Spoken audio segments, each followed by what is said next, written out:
بسم اللہ الرحمن الرحیم۔ گمنام ہیرو کے معزز ناظرین، السلام علیکم۔ آئیے چلتے ہیں کہانی کی طرف۔ اب بات کو ختم سمجھو ہمیشہ کے لیے۔ تمہیں معلوم ہے تم کیا کہہ رہے ہو؟ نشے میں تم ہو سکتے ہو، میں نے تو یہاں پانی تک نہیں پیا۔ میری بات سمجھ میں نہیں آئی تو پھر سن لو، میں آئندہ تم سے کسی قسم کا کوئی کاروباری معاملہ نہیں رکھنا چاہتا۔ اچھا؟ وہ طنزیہ انداز میں مسکرانے لگا۔ اس حرکت کے بعد جو تم نے آج کی، یہ ناممکن ہے کہ میں تم سے تعلق رکھوں۔ آخر کیا سمجھ کے مجھے اغوا کرا لیا تھا تم نے؟ میں کوئی ایرا غیرا ہوں اور تم بہت بڑے بدماش ہو، قانون سے بالا تر ہو اور کچھ بھی کر سکتے ہو۔ آخر تم سمجھتے کیا ہو اپنے آپ کو؟ میں نے میز کو لات مار کے الٹ دیا۔ وہ آگ بگولا ہو گیا۔ تم آپے سے باہر ہو رہے ہو۔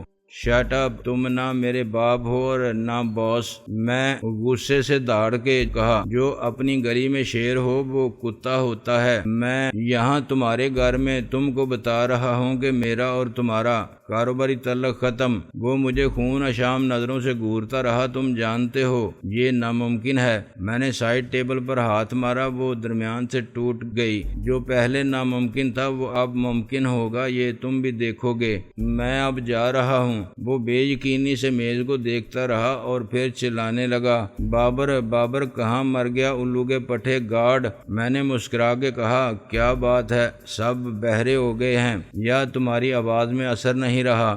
اس وقت ایک گاڑی اندر آئی۔ یہ غالباً ٹائیگر تھا جو میرے لیے کھانا لے کر واپس آیا تھا۔ خادم کے چہرے پر امید کے ساتھ حقارت اور نفرت کے جذبات عیاں ہو گئے۔ یہ آخری موقع ہے تمہارے لیے، کسی کو کچھ معلوم نہیں ہوگا۔ آرام سے بیٹھ جاؤ اور شرافت سے کام کی بات کرو، ورنہ کیا ہوگا؟ میں نے کہا، ٹائیگر کو میرا صرف ایک اشارہ کافی ہوتا ہے۔ میں نے تمسکرانہ انداز میں کہا، پھر وہ کیا کرتا ہے؟ چیر پھاڑ کے آدمی کو پجامہ بنا دیتا ہے، پجامے کو لنگوٹ۔ ٹائیگر ایک شاپنگ بیگ لٹکائے اندر آیا۔ بڑی دور جانا پڑا مجھے پرنس، مگر بات کرتے کرتے اس نے رک کر غور سے دیکھا۔ میری اور پرنس کی صورتوں کو دیکھا اور سمجھ گیا کہ دال میں کچھ کالا ہے۔ میں نے کہا، کیوں بے، تو کون سا کتا ہے، گلی کا یا دھوبی کا؟ نام ٹائیگر رکھنے سے نسل تو نہیں بدل سکتی۔ وہ بونچکا رہ گیا۔ بہت پی لی ہے آپ نے سر۔ میں کسی بیلے ڈانسر کی طرح ایک پاؤں کی ایڑی پر پورا گھوم گیا۔ میرا دوسرا پیر آخری وقت میں اوپر اٹھا اور یوں ٹائیگر کے پیٹ پر لگا جیسے کسی گھومتے ہوئے بہت بڑے پنکھے کا۔ پر وہ منہ کھول کے اور ہاتھ اوپر اٹھا کے پیچھے گیا اور دیوار سے ٹکرایا۔ عادت کے مطابق اس نے ایک گالی دی۔ میں شراب نہیں پیتا، میں نے کہا، آئندہ یاد رکھنا۔ اور یہ گالی تم نے کس کو دی تھی ابھی؟ خادم نے کہا، ٹائیگر، اس کا دماغ خراب ہو رہا ہے۔ ٹائیگر لمبے لمبے سانس لیتے ہوئے مجھے مرکھنے بیل کی طرح گھور رہا تھا۔ اچھا پھر ٹھیک کر دوں باس؟ وہ آہستہ سے میری طرف بڑھنے لگا۔ میں اپنی جگہ کھڑا رہا۔ ٹائیگر خود کو پروفیشنل بدماش سمجھتا ہوگا اور شاید ٹارزن بھی۔ اس کا قد مجھ سے 1-2 انچ زیادہ ہی تھا اور اپنے ڈیل ڈول سے بھی وہ فری سٹائل فائٹر نظر آتا تھا۔ اس کی ٹائٹ شرٹ سے سینے کی چوڑائی اور بازوؤں کے مسلز کا بخوبی اندازہ ہو رہا تھا۔ ٹائیگر کے چہرے پر زخموں کے نشانات ان بہادری کے کارناموں کے میڈل کی طرح تھے جو وہ اس سے پہلے اپنے آقاؤں کے لیے سر انجام دے چکا تھا۔ اپنے موجودہ ان داتا کا اشارہ ملتے ہی اس کی حالت کسی صفاق اور خونخوار درندے جیسی ہو گئی اور وہ گراتا ہوا میری طرف لپکا۔ میں نے محسوس کیا کہ خادم پریشان ہے اور ٹائیگر میری طرف بڑھتے ہوئے محتاط رہنا چاہتا ہے۔ میں نے جو لات اسے رسید کی تھی وہ خالص پیشہ ورانہ مہارت کا بہترین نمونہ تھی۔ اصل شاہ عالم نے مارشل آرٹ کا صرف نام سنا ہوگا، جبکہ مجھے خان اعظم نے ایسی بے مثل عملی تربیت دی تھی کہ اگر میں چاہتا تو مارشل آرٹ کی کسی بھی عالمی ایسوسی ایشن سے اعلیٰ ترین سند حاصل کر لیتا۔ میں نے ملک کے ہر شہر میں جوڈو، کراٹے، تائی کوانڈو، کنگ فو اور نن چکو جیسے مارشل آرٹ سکھانے والے بہت سے اداروں کے اشتہار دیکھے تھے۔ جو صرف پیسہ کما رہے تھے اور خود ساختہ جعلی اسناد تقسیم کر کے لوگوں کو بیوقوف بنا رہے تھے۔ میں نے ان اداروں سے فارغ التحصیل ہونے والے ماہرین کا کمال بھی دیکھا تھا، اور میرا یہ خیال تھا کہ بین الاقوامی سطح پر ان میں سے ایک بھی حقیقی سند کے لیے کوالیفائی نہیں کر سکتا تھا۔ برسوں خان اعظم سے سخت ٹریننگ حاصل کر کے میں یہ محسوس کرتا تھا کہ مجھ سے مقابلہ ہو تو ان سب کو اندازہ ہو جائے کہ وہ کتنے پانی میں ہیں۔ یہ صرف میرا شوق تھا جس کو چندہ کے عشق نے جنون بنا دیا تھا۔ میں نے کبھی سوچا بھی نہیں تھا کہ میں اپنے اسی شوق کو کسی پیشہ ورانہ ضرورت کے لیے استعمال کروں گا۔ کسی مقابلے میں شریک ہونے کا سوال ہی پیدا نہیں ہوتا تھا۔ اپنی کاروباری مصروفیات میں کبھی شوق کو پیشہ بنانے کے لیے میرے پاس وقت ہی نہیں تھا۔ میرے لیے وہ سب ایک کھیل کی طرح تھا جس میں اپنی صلاحیت اور مہارت کے بارے میں میرا اندازہ کسی غلط فہمی یا خوش فہمی پر مبنی نہیں تھا۔ میں نے اپنا موازنہ کبھی کسی سے کیا تھا تو وہ چندہ تھی جو تکنیک میں مجھ سے بہتر تھی۔ جسمانی طاقت کے استعمال والے زیادہ خطرناک داؤ پیچ کا مقابلہ ہم نہیں کرتے تھے، کیونکہ اس میں چندہ کا مقابلہ کوئی دوسری چندہ ہی کر سکتی تھی، مگر چندہ دنیا میں صرف ایک ہی تھی۔ ٹائیگر کو اپنی طاقت پر جتنا غرور تھا، شاید اتنا ہی ناز اپنی لڑنے بڑھنے کی صلاحیت پر ہوگا۔ وہ مکے مار کے مخالف کے جبڑے اور سر کی ٹکر سے اس کی پسلیاں توڑ دیتا ہوگا، لاتیں مار کے اور اٹھا پٹک کر کے اس کا برکس نکال دیتا ہوگا۔ ممکن ہے وہ ڈنڈے سے اور لاٹھیوں سے بھی کبھی نہ ڈرتا ہو، اور سائیکل کی چین یا لوہے کے سریے سے مخالفوں کو لہو لہان کر دیتا ہو اور خود بھی زخمی ہو جاتا ہو۔ اسی لیے وہ ٹائیگر مشہور تھا، اور اس جیسے شخص کی جسمانی طاقت کا مقابلہ شاہ عالم جیسے کسی عام آدمی کے بس کی بات ہی نہ تھی۔ اسے یہ اندازہ کیسے ہو سکتا تھا کہ آج اس کے مقابل کوئی اور شاہ عالم ہے؟ میں نے اسے مشتعل کیا اور پھر حملے کا پورا موقع دیا۔ میں نے اسے یہ تاثر بھی دیا کہ میرا مقابلہ دفاعی نوعیت کا ہوگا، اور میں اب خود کو بچانے کی فکر میں ہوں، کیونکہ ٹائیگر کا مقابلہ بلی نہیں کر سکتی، خواہ وہ شیر کی خالہ کہلاتی ہو۔ وہ مجھے دبوچنے کے لیے دونوں ہاتھ پھیلا کے آگے آیا تو میں آخری وقت میں غوطہ مار کے دوسری طرف ہو گیا۔ وہ پلٹا اور جست لگا کے اس نے کوشش کی کہ اپنے بھاری بھرکم وجود کے ساتھ مجھے دیوار پر مار کے چپٹا کر دے۔ وہ سر تھوڑا سا جھکا کے اور ہاتھ دائیں بائیں پھیلا کے کسی بلڈوزر کی طرح بڑا اور دانت پیس کے اس نے مجھے ایک گالی دی۔ میں بڑی پھرتی سے بیٹھا اور میرا دایاں ہاتھ مکہ بن کے اس کے پیٹ میں لگا۔ وہ کرا کے تھوڑا سا اچھلا تو میں نے اسے دوسرے ہاتھ سے جھٹکا دے کے اٹھا لیا۔ وہ اپنی پیش قدمی کی طاقت میں خود ہی اوپر اٹھ گیا۔ میں نے اسے بڑی شفاقی سے اور مہارت کے ساتھ اپنے سر کے اوپر سے گزارا اور پھر کھڑا ہوا تو وہ پلٹ کر پوری طاقت کے ساتھ دیوار سے یوں لگا۔ اس کا سر نیچے تھا اور ٹانگیں اوپر۔ وہ آدمی جاندار تھا کہ دیوار دھماکے سے لرز گئی، مگر وہ گرتے پھر اٹھ کھڑا ہوا۔ اس کے منہ سے غلیظ گالیوں کا سیلاب امڈ آیا، مگر میں کھڑا مسکراتا رہا۔ ٹائیگر ہو تو کتے پلے کی طرح چیاؤں چیاؤں کیوں کر رہے ہو؟ میں نے اسے ہاتھ کے اشارے سے آگے بڑھنے کی ترغیب دی۔ یہ سب خادم کے لیے انتہائی غیر متوقع تھا۔ وہ پلک جھپکانا بھی بھول گیا تھا۔ وہ تصور بھی نہیں کر سکتا تھا کہ شاہ عالم اس طرح ٹائیگر کے سامنے شیر بن کر کھڑا ہو جائے گا۔ ٹائیگر کا دماغ بھی گھوم گیا تھا ذہنی صدمے سے بھی کہ شاہ عالم اچانک ٹارزن کیسے بن گیا، اور جسمانی صدمے سے بھی۔ اس کے باوجود وہ پھر بھی مجھ پر وحشیانہ انداز میں حملہ آور ہوا۔ اس کے لڑنے کا انداز سائنٹیفک نہیں تھا۔ گلی محلوں میں جسمانی طاقت کے بل پر اپنے سے کمزور لڑکوں سے مار پیٹ کر کے اور لڑنے بڑھنے کی عادت کے باعث جوان ہونے تک بدماش کہلا کے خوش ہونے والوں کے ساتھ یہی ہوتا ہے۔ بس وہ دوسروں کے مقابلے میں چوٹ لگنے یا زخمی ہو جانے کے خیال سے نہیں ڈرتے، زبان خلق اور قانون کے بارے میں سوچتے ہی نہیں، اور زندگی وفا کرے تو سمجھنے لگتے ہیں کہ موت انہیں شکست نہیں دے سکتی۔ مارشل آرٹ میں معمولی سی تربیت رکھنے والا کمزور سا لڑکا بھی ٹائیگر صاحب کا اشر نشر کر سکتا تھا۔ ہر شعبے میں تربیت اصل چیز ہے جو آدمی کی صلاحیت کو منظم کرتی ہے، اسے ابھارتی ہے اور اس کا صحیح استعمال سکھاتی ہے۔ میں نے ایک ماہر فن سے یہ تربیت برسوں میں حاصل کی تھی اور اس کی مشق جاری رکھی تھی۔ ٹائیگر محض نام کا ٹائیگر تھا اور شاید آج کل صرف نام کی دہشت اور پرنس کی پشت پناہی سے اس کا روزگار چل رہا تھا۔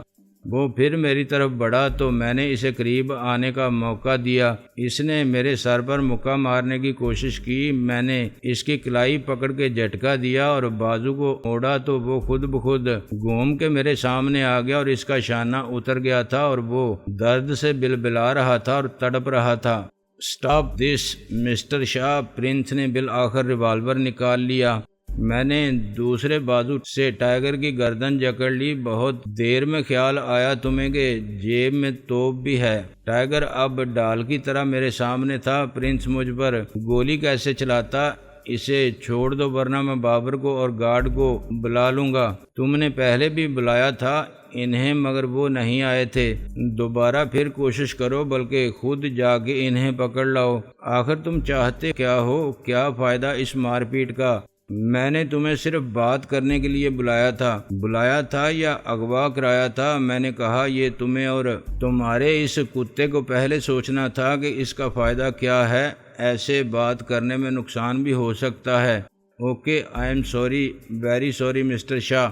میں بے عزتی برداشت نہیں کرتا اور غلطی کو معاف کر سکتا ہوں، بدماشی کو نہیں۔ کیا خیال ہے اس سانڈ کی گردن توڑ دوں؟ ٹائیگر نے اپنی ہار مان لی تھی اور مزاحمت چھوڑ دی تھی۔ اس پوزیشن میں وہ حرکت کر بھی نہیں سکتا تھا۔ میں نے اس کی گردن کو آزاد کیا اور اس کی پتلون کی بائیں جیب میں سے ریوالور نکال لیا۔ کیا نااہلی کے اس مظاہرے کے بعد بھی تم ٹائیگر پر بھروسہ کرو گے؟ میں نے ریوالور کی نال ٹائیگر کی گدی پر رکھ دی۔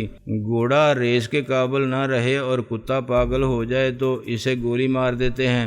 ٹائیگر ہانپ بھی رہا تھا اور کانپ بھی رہا تھا۔ اس کی ایسی ذلت شاید کبھی نہیں ہوئی تھی۔ میں نے اسے ایک دم آگے دھکیل دیا۔ اس نے بریک فیل ہو جانے والی گاڑی کی طرح پرنس کو ٹکر ماری۔ نہ ٹائیگر اپنی رفتار پر قابو پا سکا، نہ پرنس کو اس سے بچنے کی مہلت ملی۔ وہ دونوں ایک ساتھ گرے۔ میں نے پرنس کا فرش پر پھیلا ہوا ہاتھ اپنے جوتے سے دبا لیا۔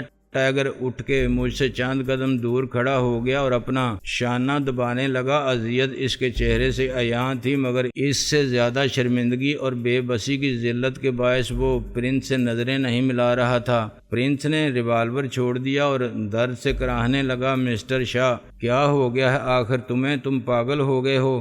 میں نے اسے اٹھنے کا موقع دیا۔ تم شاید اپنی اوقات بھول گئے تھے، مجھ پر حکم چلانے لگے تھے۔ میں نے دیکھ لیا ہے کہ ساخت کے اعتبار سے تمہارا اور ٹائیگر کا ریوالور ایک ہی ہے۔ فرض کرو میں اس کے ریوالور سے ٹائیگر کو بھی شوٹ کر دوں، بابر علی کو بھی اور تمہارے گارڈ کو بھی۔ حیران ہونے کی ضرورت نہیں، وہ اسی کمرے میں موجود ہیں، صوفے کے پیچھے پڑے ہیں۔ گارڈ میرے لیے سگریٹ لایا تھا اور بابر اس کے پیچھے آیا تھا۔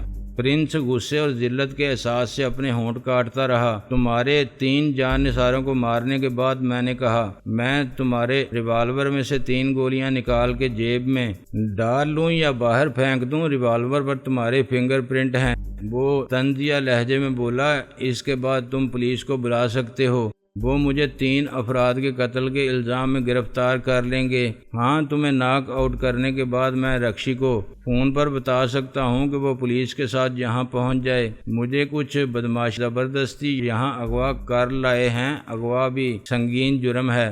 وہ مسکرانے لگا۔ یہ ایک بچکانہ سٹوری ہے۔ پولیس میرے جیسے سیاستداں کے بیان کو تسلیم کرنے پر مجبور ہوگی۔ تمہاری کوئی نہیں سنے گا۔ میں کہوں گا کہ تم نے تینوں حکم کے غلاموں کو نااہلی کی سزا دی ہے۔ میں اس کا چشم دید گواہ ہوں۔ اس کے بعد پولیس زیادہ باریکی میں نہیں جائے گی، مثلا یہ کہ گولیاں اسی ریوالور سے چلائی گئی ہیں یا کسی اور دوسرے ریوالور سے۔ وہ رپورٹ بھی حاصل کر لیں گے کہ فائر اسی ریوالور سے تم نے کیے۔ تمہارے فنگر پرنٹس موجود ہیں۔ باقی ثبوت اور تمہارا اعتراف جرم وہ عدالت میں پیش کر سکتے ہیں۔ میرے جیسا ہر سیاستداں بہت معتبر ہوتا ہے۔ اغوا اور 3 قتل کرنے کے جرم کی رپورٹ میں لکھواؤں گا تو انشاءاللہ تمہیں پھانسی ہوگی اور بہت جلد، لیکن تم یہ سب نہیں کرو گے۔ ہاں، اس سے کہیں آسان ہوگا کہ میں تمہیں بھی مار کے نکل جاؤں۔ کون ہوگا میرے جرم کا گواہ؟ نہ مجھے کسی نے یہاں آتے دیکھا اور نہ جاتے وقت دیکھے گا۔ پولیس یہ مما حل کرتی رہے گی کہ کس نے کس کو مارا اور کیوں مارا۔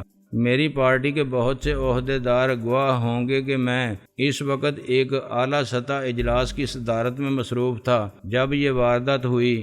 اس کا رنگ زرد پڑ گیا۔ تم ایسا نہیں کر سکتے، پلیز مسٹر شاہ عالم، جیسا تم چاہتے ہو ویسا ہی ہوگا۔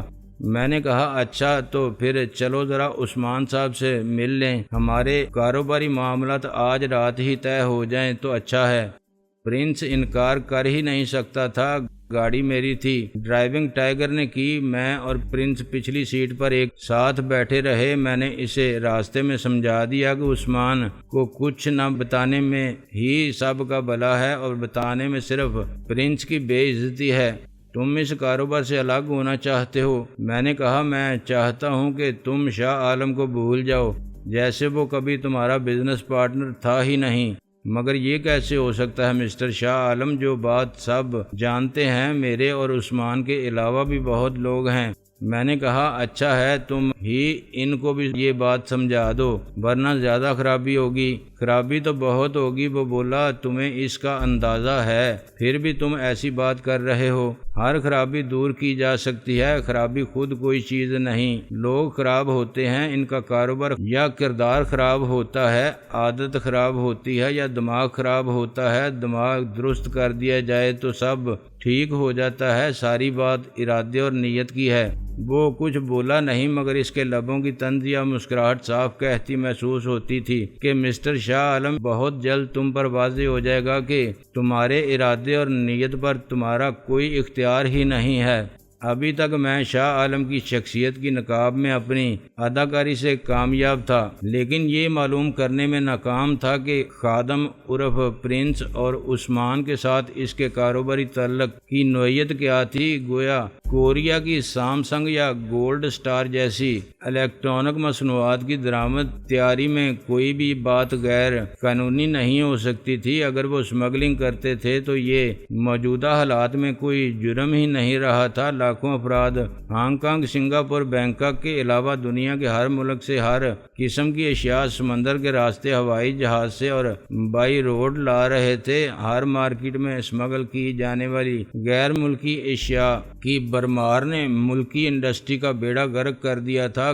کپڑے اور میک اپ کے سامان سے ٹائر اور مشینری تک کھلے عام لائی جا رہی تھی۔ ملائیشیا، تائیوان، چین اور جاپان کی مصنوعات تو عام تھیں، مگر انتہا یہ تھی کہ بھارت جیسے دشمن ملک سے ہر چیز پاکستان کی مارکیٹ میں پہنچ رہی تھی۔ افغان ٹرانزٹ ٹریڈ کے بہانے وسطی ایشیائی ریاستوں، روس اور ایران کا سامان آ رہا تھا۔ پاکستان ہر ملک کے سامان کی ایسی منڈی بنا ہوا تھا جہاں ہر قسم کے قاعدے قانون صرف ان کتابوں تک محدود تھے جن کو رشوت خوری نے تاکہ نسیاں پر رکھ دیا تھا۔ اخلاقی معیار کا پھر کیا سوال؟ اس کے باوجود کچھ کاروبار خطرناک حد تک غیر قانونی تھے، چنانچہ ہر ایرا گیرا اس میں شامل نہیں ہو سکتا تھا۔ یہ بڑے کام تھے جن میں منافع بھی بڑا تھا اور اس کے لیے بڑے اثر و رسوخ اور وسائل کی ضرورت پڑتی تھی۔ ہر ملک کی طرح یہاں بھی کرنسی، سونے یا اسلحے کی اسمگلنگ جیسے کام گرو کرتے تھے جن میں معمولی کرندے سے سربراہ تک سب کی اپنی اپنی ذمہ داری تھی اور اسی تناسب سے منافع میں حصے داری تھی۔ ان کے ساتھی سرکاری اہلکاروں میں نچلی سطح کے کلرک یا سپاہی سے لے کر اوپر کے اعلیٰ ترین عہدوں پر فائز سرکاری افسران، سیاستداں اور وزیر تک ہوتے تھے۔ میں براہ راست پرنس سے نہیں پوچھ سکتا تھا کہ شاہ عالم سے وہ کیا کام لیتے تھے اور اس کے بدلے میں شاہ عالم کو کیا معاوضہ ادا کرتے تھے۔ شاہ عالم کی زندگی کے ان گنت پہلو ایسے تھے جن سے میری کوئی آشنائی نہ تھی۔ حقیقت یہ ہے کہ میں نے اس بارے میں سوچا ہی نہیں تھا، میں نے صرف اپنی جان بچائی تھی، اور اس سے پہلے کہ شاہ عالم مجھے ٹھکانے لگاتا میں نے اس کی حادثاتی موت سے فائدہ اٹھاتے ہوئے شاہ عالم کی جگہ لے لی تھی۔ اب وہ سیاست کے علاوہ کیا کرتا تھا، کس سے ملتا تھا، کس سے نہیں ملتا تھا، کہاں جاتا تھا اور کہاں نہیں جاتا تھا، اس کے دوست کون تھے اور دشمن کون، کتنی عورتوں سے اس کے کہاں کہاں تعلقات تھے اور ان کی نوعیت جذباتی تھی یا کاروباری، یہ سب مجھے معلوم کرنا تھا، ایسے کہ کسی کو میرے معلوم کرنے سے شک نہ ہو کہ میں کوئی اور ہوں۔ یہ کام آسان نہیں تھا، میری اداکاری فلاپ ہو سکتی تھی اور میرے چہرے پر پڑی ہوئی نقاب کے باوجود ناصر عظیم کی شخصیت بے نقاب ہو سکتی تھی۔ شاہ عالم بننا کتنا مشکل بلکہ ناممکن ہوگا، اس کا اندازہ مجھے اب ہو رہا تھا جب میرے لیے واپسی کے تمام راستے بند ہو چکے تھے۔